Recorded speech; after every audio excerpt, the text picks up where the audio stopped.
Hey you! You're watching a clip from the DynamiteGizmo podcast. This is not the full episode, but if you want to see the full episode, make sure to click the link in the description. And remember, like, comment, subscribe. Do it now! Here's the clip.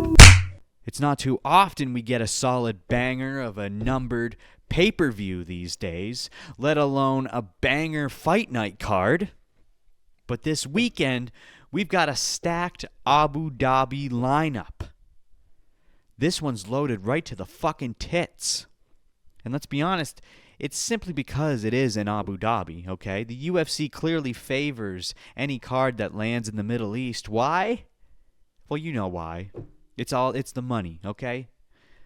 I don't need to explain it to you, okay? You'll hear all the complaints. The West doesn't get the good cards. Dana's holding out on North America, blah, blah, blah. But come on, I mean, really, like, who cares? Who cares where it is if the fights are fire? I mean, it doesn't even... Who cares where it is? We still get the fights, right? Abu Dhabi or not, the card is still worth watching. Okay? We got Bryce Mitchell versus Saeed Nurmagomedov, which we mentioned. Nikita Krylov versus Bogdan Guskov. Shara Magomedov versus Marc-Andre Barrial. Peter Yan versus Marcus McGee. And then to close the night off, we've got Robert Whittaker versus RDR. What? What the heck is going on here? This is 100% pay-per-view worthy. But we're getting on a fight night. Whatever, dude. What are you complaining about? It's free. It's a free card. Well, you got to have ESPN, but we get a banger like this free. I mean, come on. How can you complain, really? Like, I get it. You know, you want to see these fun cards on a main number event in North America. But whatever, dude. We still get the fights. Also, side note, UFC 308, which took place in Abu Dhabi last year in October, was my favorite card of 2024. Absolute fucking madness from top to bottom. All right? But let's zero back in on this matchup. Okay? Specifically, the Shara Magomedov versus Marc-Andre Barrial. That's specifically what I want to talk about, okay? I've talked about Shara a lot in the past, but I want to talk about him again on one specific aspect of him, because you may not even be aware, but but if you watch now, you're going to be. You little fucking rat. Shara Magomedov was one of many fighters this year to lose their O.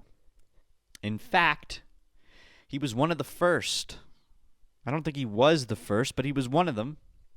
He came into 2025 with a pristine 15-0 record overall, and he was 4-0 in the UFC, but that changed in February when he faced Michael Venom Page in Saudi Arabia. MVP didn't just beat him, he derailed the hype train. And yet, here's the thing. Shara still has all the tools to rise back up and make a real run at the UFC middleweight title. But there's a catch, and it's a weird one. If Shara ever becomes champion, there's a very real chance he'll never fight in North America. Possibly not even in Europe. Why? Because of his eye. Okay? Shara he's blind in one eye.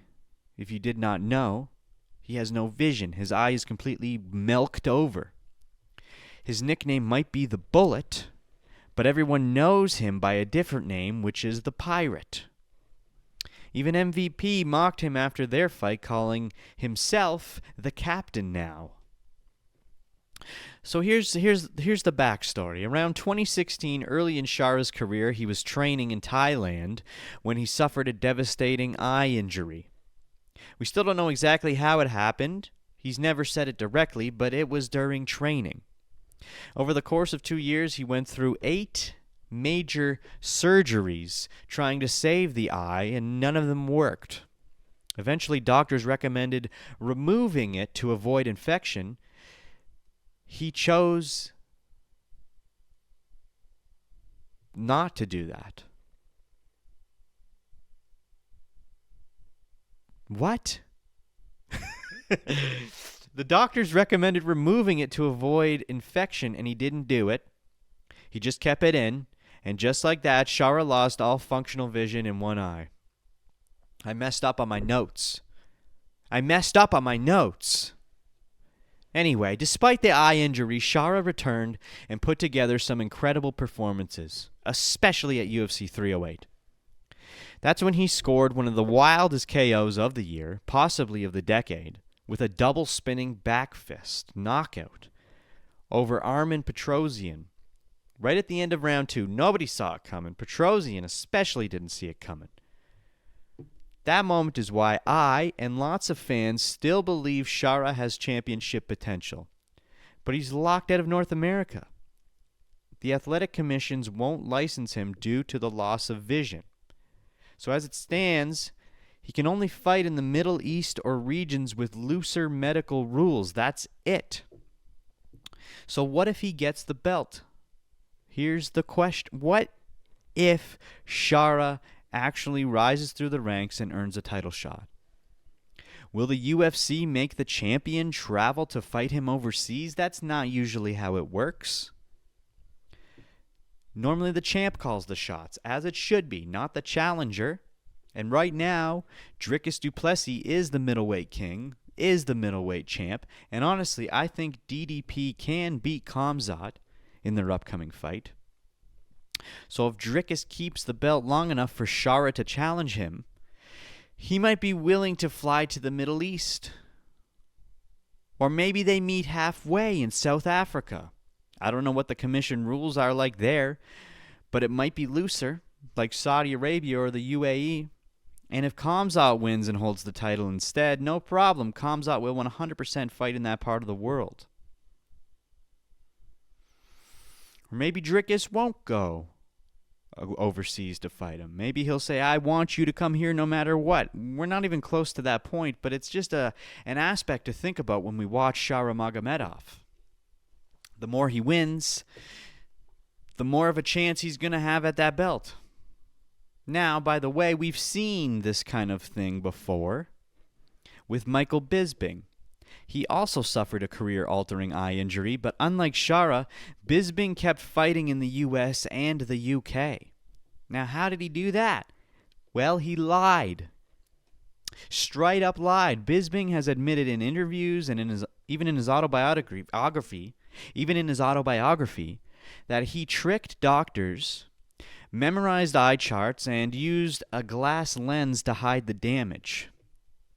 He adjusted his stance, head movement, and his range, all to compensate for the blind eye. And back then, athletic commissions weren't using retinal scans, just basic vision tests, and Bisping passed. He even won the UFC middleweight title in 2016 while fighting completely blind in one eye. So here we are. Now we've got Shara in a very similar situation, even same division, same injury, but a very different path forward. Today's commissions won't allow what Bisping pulled off. Shara's honesty might be the thing that holds him back. So what do you think? Is Shara good enough to eventually wear gold? And if he is, should the rest of the division be expected to fly across the world just to fight him? Or does that become too much of a logistical burden for the UFC? Oh, we froze for a second. Don't scare me like that, computer. Tap here to watch the full episode of the Dynamite Gizmo podcast.